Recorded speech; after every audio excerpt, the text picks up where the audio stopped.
Mis papás prácticamente perdieron la cabeza cuando decidí comprarme una casa, para mí. No para Sofía, mi hermana. Desde siempre tuve claro que, en nuestra familia, había un favorito. Y no era yo. Sofía era la estrella, la hija ejemplar, la que nunca cometía errores. Todo giraba en torno a ella. En cambio, yo era el plan de respaldo, el que debía hacerse cargo, mantenerse firme y sacrificarse por el bien de los demás. Durante años me dejé llevar por esa dinámica sin cuestionarla demasiado. Pero llegó un momento en que ya no pude más. Desde que éramos niños, la desigualdad era demasiado evidente. Sofía recibía ropa nueva de marca, tenía tutores privados y la llevaban de vacaciones a lugares increíbles. Y yo recibía discursos sobre lo importante que era trabajar duro y ser autosuficiente. A los 16 ya estaba trabajando en un local grasiento de carretera, cocinando hamburguesas, mientras ella se alistaba para un viaje de verano por Europa. Cuando mencioné lo injusto que me parecía, mis padres me miraron con seriedad y dijeron que debía entender cuáles eran las prioridades. O sea, el futuro de Sofía importaba más que el mío. Al principio no me sentía resentido. Solo asumí que así funcionaban las cosas. Los padres apuestan por el hijo que creen que llegará más lejos, y el otro, se las arregla como puede. Así que eso hice. Me abrí camino solo. Estudié mientras trabajaba, viví en apartamentos minúsculos con compañeros de cuarto que a veces ni pagaban el alquiler, y me salté muchas fiestas para poder ahorrar aunque fuera un poco de cada sueldo. No sabía para qué, exactamente, solo tenía claro que necesitaba un colchón por si las cosas salían mal.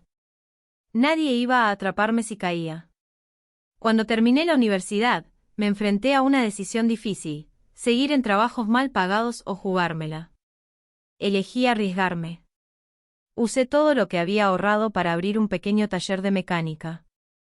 No era glamoroso y el primer año fue una locura, jornadas larguísimas, grasa por todos lados, fines de semana sin descanso. Pero con el tiempo empezó a dar frutos. Para el quinto año, ya tenía ingresos estables y comencé a pensar seriamente en dejar de rentar y tener una casa propia. Mis papás, por supuesto, sabían de ese sueño. Se los había comentado varias veces, y cada vez que lo hacía, sonreían, pero de inmediato cambiaban el tema. ¿Sabes?, decía mi mamá con ese tono dramático que le encantaba usar. Sofía lo ha estado pasando bastante mal últimamente. El alquiler está por las nubes, agregaba mi papá con cara de preocupación. Solo necesita un poco de ayuda. Tener un lugar propio le haría muy bien. Nunca lo dijeron de forma directa, pero el mensaje era clarísimo. Esperaban que yo fuera quien resolviera todo. No importaba que la mayoría de los problemas de Sofía fueran consecuencia de sus propias decisiones. Mientras yo trabajaba jornadas dobles, ella andaba de viaje, comprando bolsos caros y cenando en restaurantes elegantes. Pero, de alguna forma, la que necesitaba ayuda era ella. Y el tema del dinero, eso fue otra cosa. Durante años estuve ayudando a mis papás cuando lo necesitaban, reparaciones de la casa, cuentas imprevistas, incluso dinero extra cuando las cosas se complicaban. Al principio no me importaba. Son mis padres, pensaba. Pero con el tiempo, empecé a notar detalles raros. De repente mi mamá tenía un bolso nuevo, o mi papá aparecía con un reloj elegante. Al comienzo pensé que quizás habían empezado a ahorrar por su cuenta, pero luego me cayó el 20. Ese dinero no se lo estaban quedando ellos. Se lo estaban pasando a Sofía. Y entonces, una tarde, todo se volvió más claro. Fui a la casa de mis padres a dejar unos papeles. No planeaba quedarme, pero justo al pasar por la cocina, escuché que decían mi nombre. Me detuve. Me hice el distraído, revisando el celular, y escuché. Estoy segura de que hará lo correcto, dijo mi mamá. Siempre ha sido responsable. Lleva años ahorrando. Mi papá asintió, como si fuera lo más lógico del mundo. Tiene sentido.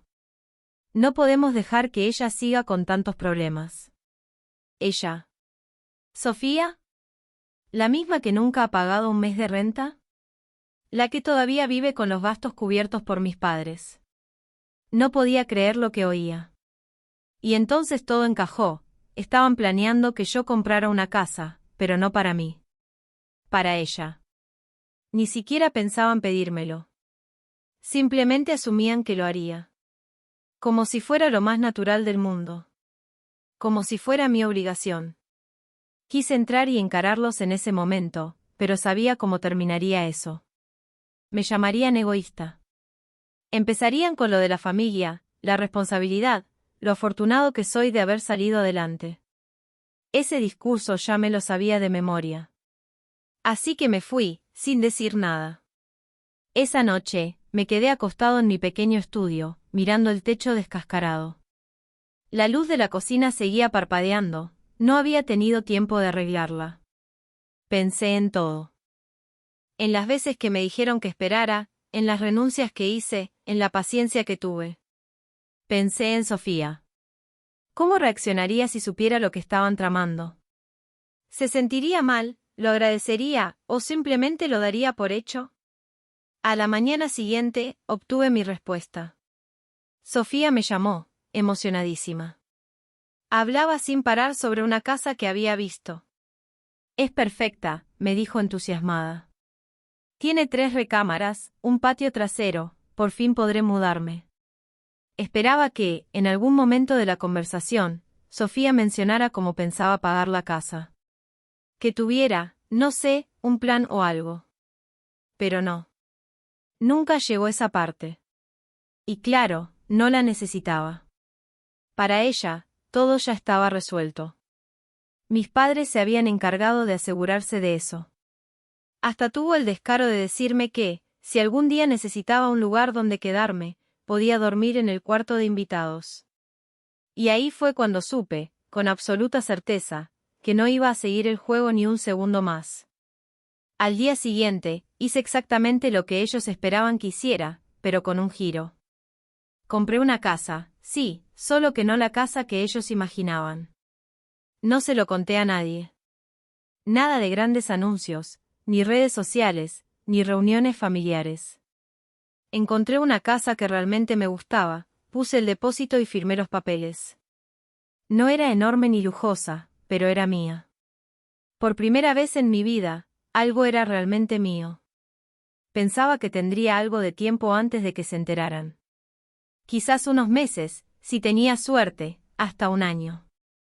Pero la vida tiene una forma especial de arruinar tus planes cuando menos lo esperas.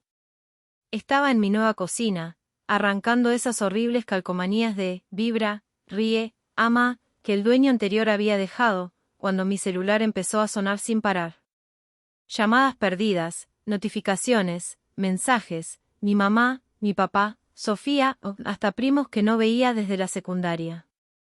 Y ahí estaba el mensaje que me revolvió el estómago. ¿Por qué nos enteramos por el agente inmobiliario de que compraste una casa? No tenía idea de cómo se habían enterado. Tal vez alguien del negocio habló de más. Tal vez Sofía estaba mirando las mismas propiedades que yo. No importaba. Lo que sí importaba era que yo ya había dado mi paso, y ahora se venía la tormenta. El teléfono no dejaba de sonar. Algunos mensajes estaban llenos de enojo, otros pretendían preocupación. Pero todos venían con el mismo tono de fondo, traición. Como si yo les hubiera hecho algo imperdonable. No contesté. Sabía que si lo hacía, me arrastrarían a una conversación manipulada donde yo terminaba siendo el malo. Así que seguí trabajando en la casa. El papel tapiz del living era un horror, una pesadilla floral de los 90. Y si iba a tener que lidiar con estrés, prefería que fuera con una espátula en la mano. Hasta que sonó el timbre. Ya sabía quién era. Lo sentí antes de abrir la puerta. Era esa sensación en el pecho que te avisa que algo está por explotar. Y sí, ahí estaban mis padres. Parados frente a mi casa como si fueran abogados corporativos listos para exigirme que cumpliera con un contrato que nunca firmé. La cara de mi mamá era puro drama, decepción, tristeza, todo en uno. Mi papá tenía los brazos cruzados, con esa expresión de, vamos a resolver esto como adultos, lo cual, en su lenguaje, significaba, haz lo que te digo. Me preparé mentalmente. Y no me equivoqué. Los siguientes 20 minutos fueron exactamente como lo había imaginado: reproches, sermones, y el clásico discurso de la familia es lo primero. Mi mamá lloriqueó diciendo que Sofía estaba destrozada y no sabía dónde iba a vivir. Mi papá me echó en cara que estaban contando conmigo para hacer lo correcto. Y la joya de la corona, el recordatorio de todo lo que, supuestamente, habían hecho por mí. Todo lo que hicieron por mí. ¿Cómo cobrarme renta desde los 15? ¿Cómo hacerme pagar mis estudios mientras financiaban los zapatos de diseñador de Sofía? ¿Cómo verme partirme el lomo en 2 trabajos mientras ella se iba de fin de semana al spa? La verdad, yo ya había pagado de sobra. Les había devuelto todo, con intereses. Sentía que mi paciencia colgaba de un hilo. Pero en vez de explotar, me callé. Solo sentí, los dejé hablar. Ya sabía que discutir con ellos no servía de nada. No estaban allí para escuchar, vinieron a imponer su versión de la historia. Y entonces llegó el ultimátum. Mi mamá, con esa voz dulce que usa cuando quiere sonar razonable pero no lo es, me dijo que tenía 2 opciones: transferir la casa a nombre de Sofía, o quedar fuera de la familia. Casi me reí en su cara. ¿Fuera de qué? ¿De su amor incondicional? ¿Del mismo cariño que siempre venía con condiciones y expectativas? ¿De una familia que nunca me dio nada sin esperarse el doble a cambio? Solo les dije que lo pensaría. No porque fuera a hacerlo, sino porque quería que se fueran. Y se fueron. Como si hubieran ganado. Como si me hubieran vencido con su presión emocional. Cerré la puerta, respiré hondo, fui a la cocina y saqué una cerveza bien fría del refri. Me senté en una silla de camping, porque aún no tenía muebles, y miré mi celular. Más llamadas, más mensajes. Uno era de Sofía. Finalmente. Seguro algo dramático, tipo, me arruinaste la vida o, contaba contigo. Lo abrí. Pero no era para mí. Había enviado el mensaje por error al grupo familiar en vez de a quien realmente iba dirigido. Y lo que leí me dejó helado. Era un plan. Un plan con todos los detalles, escrito como una estrategia de ataque. Sofía y mis padres coordinando cómo iban a quebrarme, cómo me presionarían hasta que cediera y les entregara la casa. Ahí estaba todo, en blanco y negro. La prueba de que esto nunca fue por amor, ni por justicia, ni por familia. Era un asalto, y yo era el blanco. El idiota al que creían poder manipular una vez más. Tomé una captura de pantalla. La guardé. Y me quedé sentado en silencio, por un buen rato. Por primera vez en años, sentí algo diferente. No era rabia, ni tristeza. Era claridad. Yo nunca fui parte de esa familia como ellos decían. Para ellos, solo era una herramienta. Algo útil mientras sirviera. Así que tomé una decisión. No iba a dar discursos. No iba a suplicar, ni a justificar nada. Solo iba a mostrarles, con acciones, que ya estaba harto. Y que esta vez, no iba a retroceder. Al día siguiente, me desperté con la cabeza despejada y un plan. Si mi familia quería guerra, la tendrían. Pero esta vez, con mis reglas. No iba a gritar ni a justificar nada. Iba a retomar el control, y asegurarme de que entendieran que ya no estaba para seguir jugando su juego. Lo primero que hice fue asegurar todo lo que tenía. Cambié mis contraseñas, revisé todas mis cuentas, y hasta instalé cámaras de seguridad en el exterior de la casa. Conociendo a mi familia, no descartaba que intentaran algo extremo. Después, llamé a un abogado. No tenía claro si mis padres podían meterme en líos legales, pero no iba a quedarme con la duda. Le conté todo, sin omitir detalles. Él me tranquilizó: mientras la casa estuviera a mi nombre y no hubiera firmado nada que comprometiera mi propiedad, estaba completamente cubierto. Fue un alivio, pero aún así, me mantuve alerta. Esa misma tarde, recibí un mensaje de Sofía. Estoy dispuesta a hablar, pero solo si vas en serio con arreglar las cosas. Lo dejé en visto. Unas horas después, otro mensaje, esta vez de mi mamá. Estoy muy preocupada. Deberíamos tener una cena en familia para conversar con calma. Claro, la clásica cena trampa. No caí. Decidí que, si querían manipular con presión emocional, yo también podía presionar, pero de otra forma. Empecé con algo simple, publiqué una foto de mi casa nueva en redes sociales.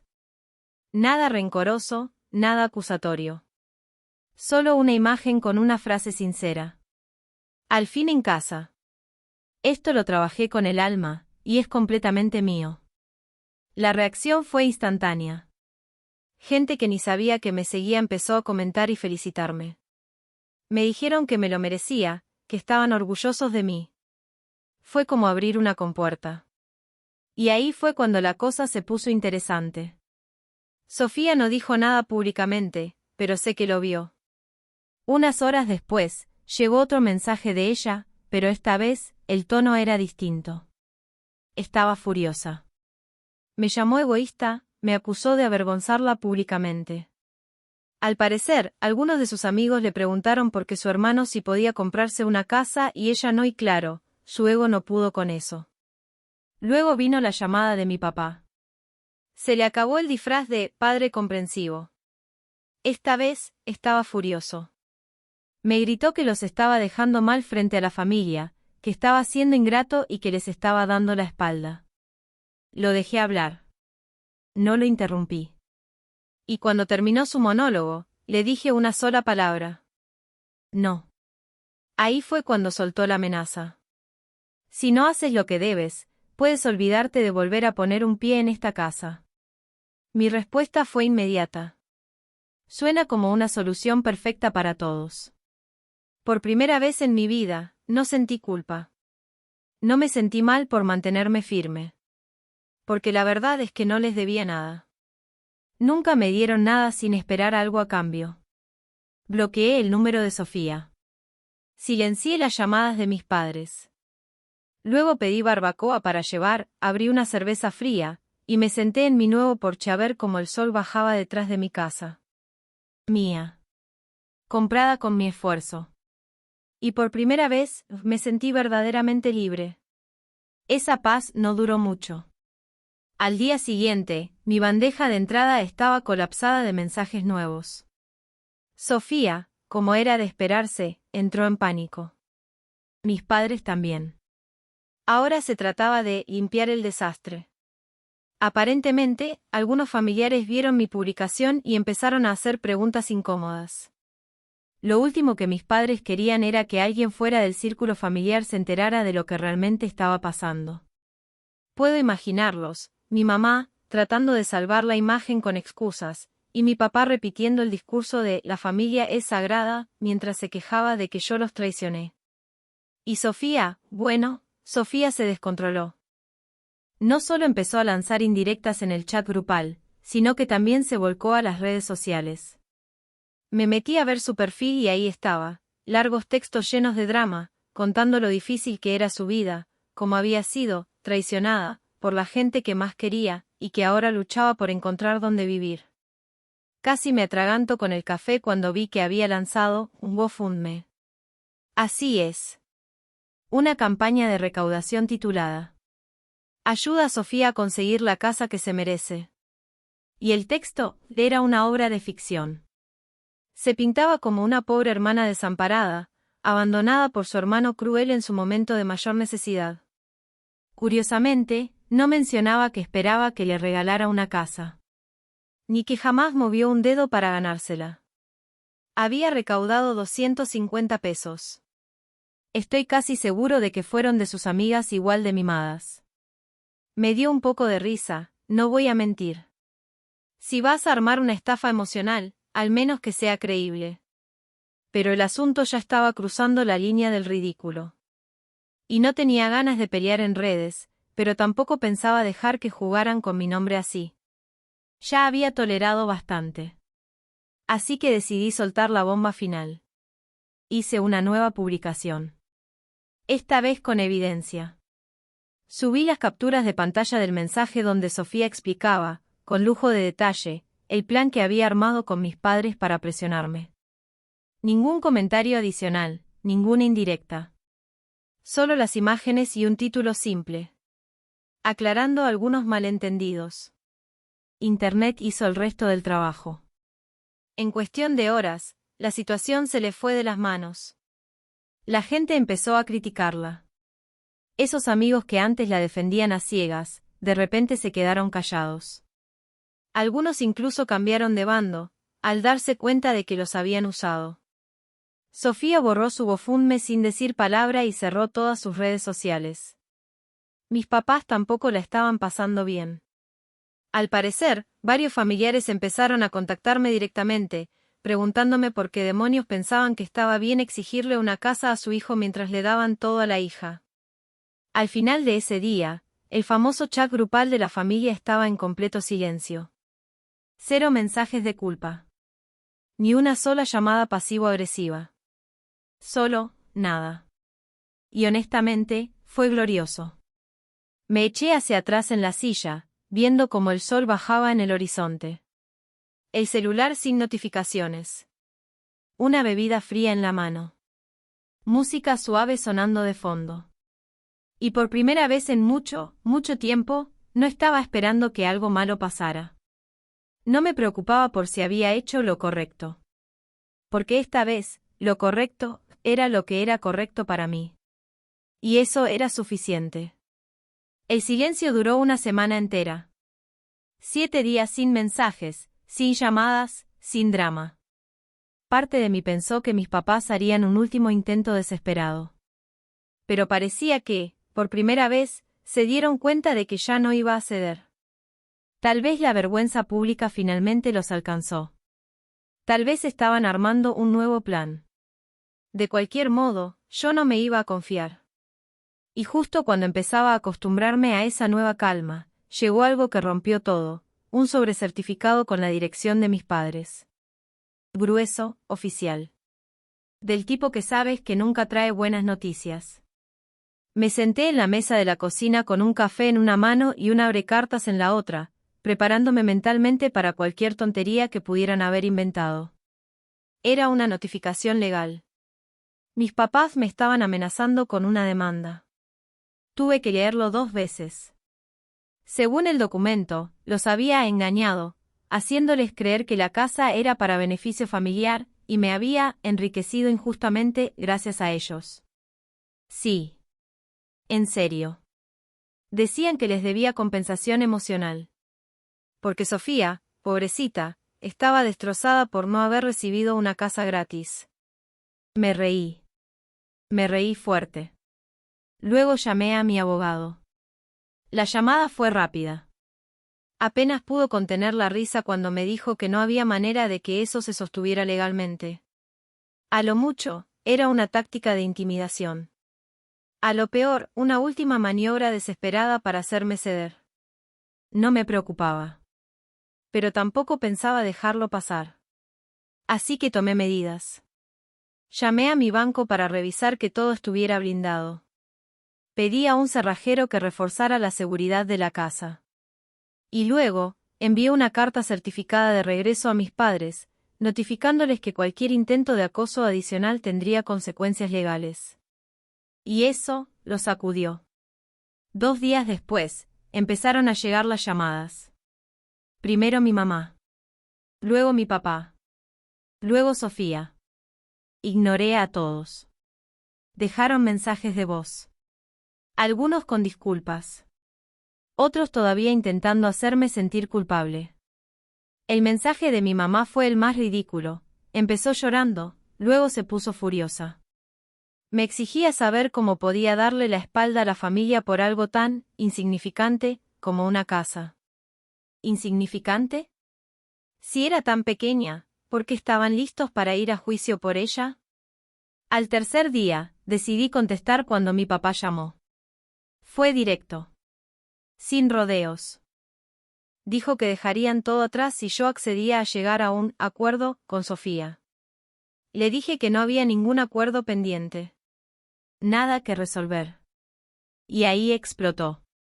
Me gritó que era egoísta, que los había traicionado, que ningún hijo suyo trataría así a su familia. Era el mismo discurso de siempre. Solo que esta vez, no sentí nada. Lo dejé hablar. Y cuando finalmente se quedó sin palabras, le respondí con calma. No tengo nada más que decirte. Te deseo lo mejor. De verdad. Espero que sigan adelante. Y colgué. Y eso fue todo.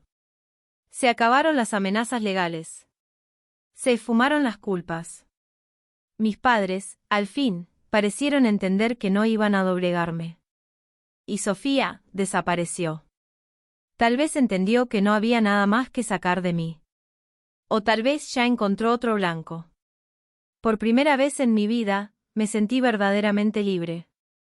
Libre de la manipulación. De las expectativas forzadas. De sentirme responsable por los errores de otros.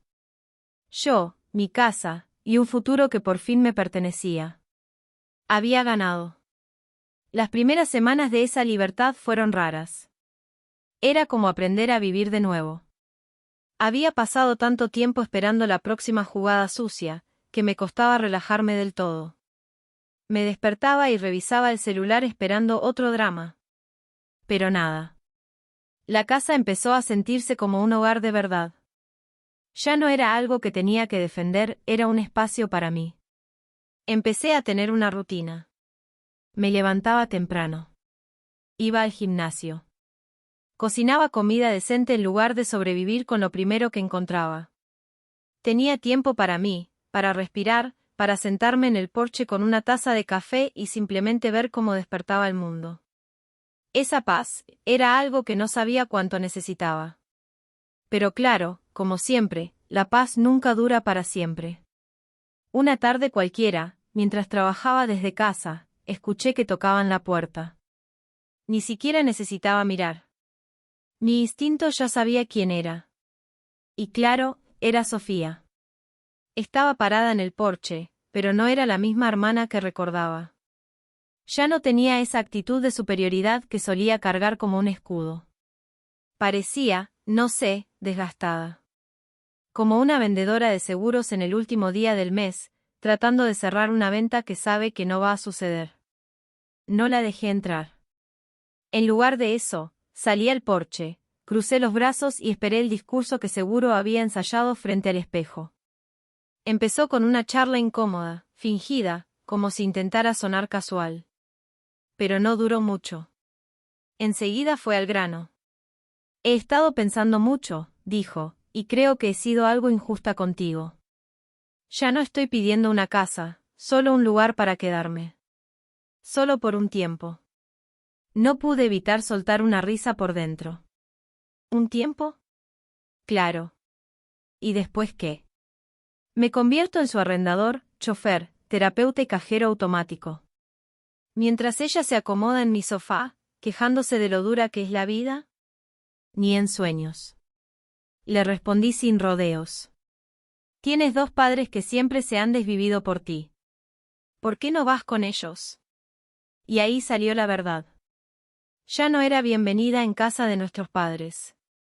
Después de todo el desastre, su reputación se fue por el caño. Los familiares que antes defendían todo lo que hacían, esta vez no se apuraron a cubrirlos. Incluso los amigos de Sofía comenzaron a tomar distancia. Resulta que, cuando te haces viral por intentar manipular a tu hermano para que te regale una casa, la gente deja de querer estar asociada contigo. Sofía no buscaba solo un techo.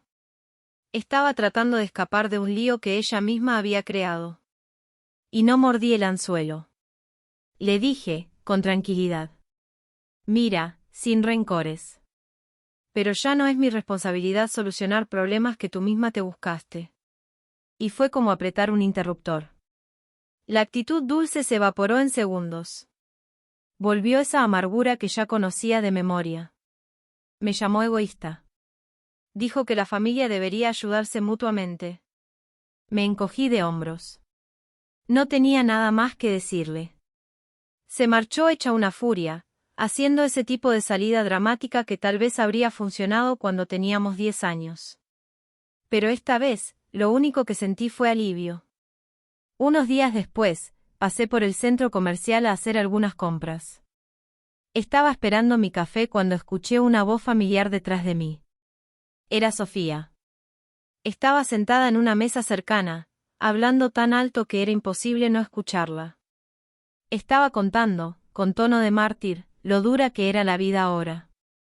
Se quejaba de tener que trabajar, de estar en un empleo real, como una persona normal. Decía lo agotador que era. Como si fuera una hazaña heroica haber sobrevivido una semana en el mundo real.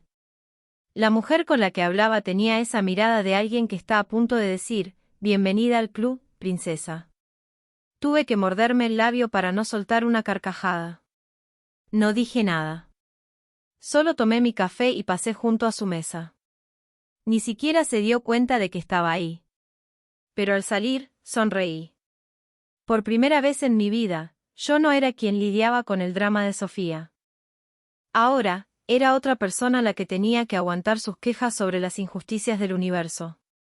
Y, ¿sabes qué? Estaba perfectamente bien con eso. Esa noche, recibí un mensaje de texto de mi mamá. Un último intento de manipularme con culpa. Algo sobre cómo la familia siempre permanece unida, y cómo no podía creer lo frío que me había vuelto. Lo ignoré.